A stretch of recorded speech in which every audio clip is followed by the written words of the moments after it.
You know what I like to do when I meet a new friend out and we're having some drinks? I like to look at some baseball cards. First baseball game. First baseball game. First baseball game. I'm 7 years old. Cincinnati, Riverfront Stadium, I believe. Playoffs, Reds Mets. What year?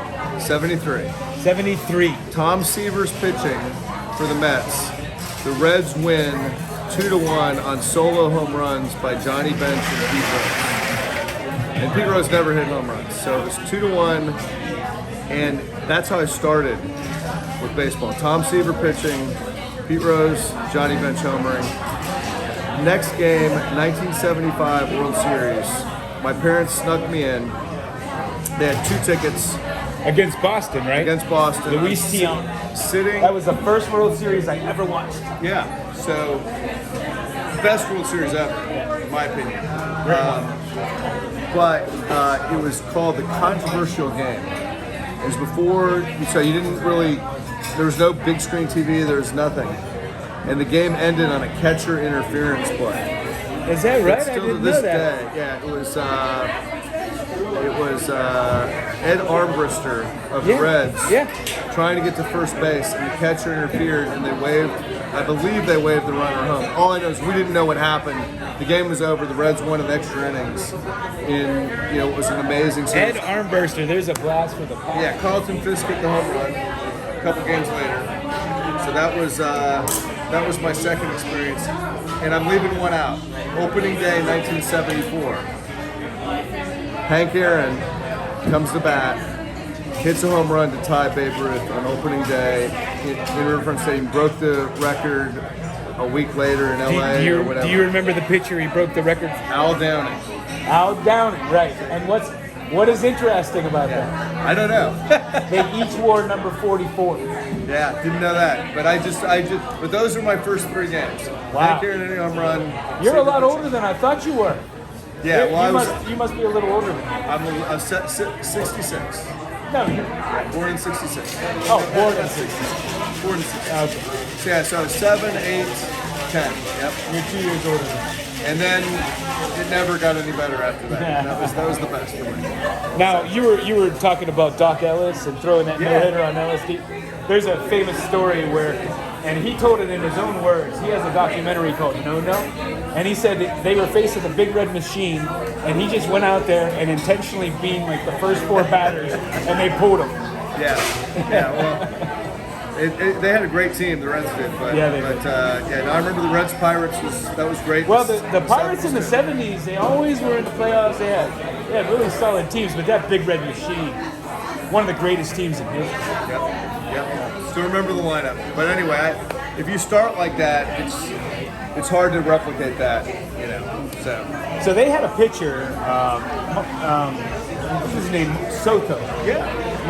Was it Mario Soto? Mario Soto, yeah. So the Pirates come into town, and they have Mario Soto, and he used to throw this little bloop ball, right? He'd fire, and then every once in a while he'd throw these big lob balls.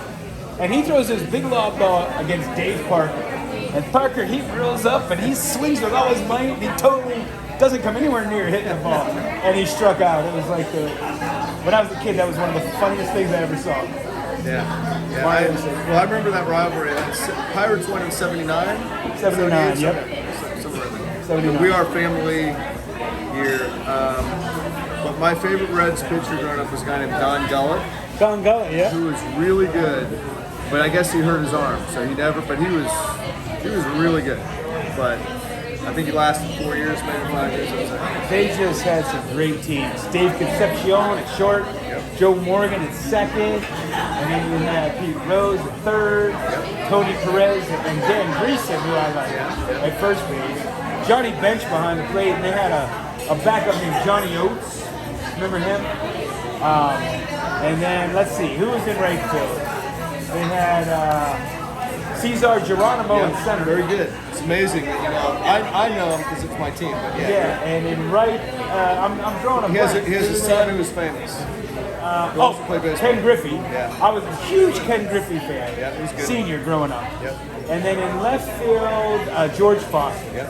And in I think it was 60, what did I say, 64 or 65, Willie Mays hit 50 home runs and hit that threshold. And it wasn't done again until 1977 when George Foster did it. And, you know, George Foster in the mid-70s, there was none better. You know, he kind of didn't continue that. He kind of suffered from the New York jinx, where when he went to the Mets, he fell off. Otherwise, he was a Hall of Fame. Well, when the big move in 1975 for the Reds was when Pete Rose was playing outfield, and they moved him to third base to let Foster get in the lineup, and so that really completed the lineup in '75. And I think their record was somewhere around 500.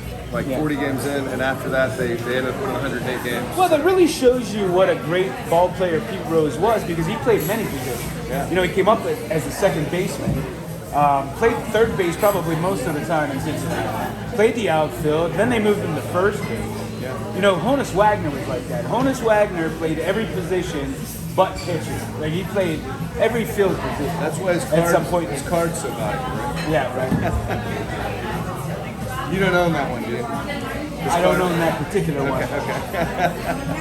And if I did, I wouldn't put it on YouTube. Yeah, if you did, yeah, you'd be buying dividends. So, okay.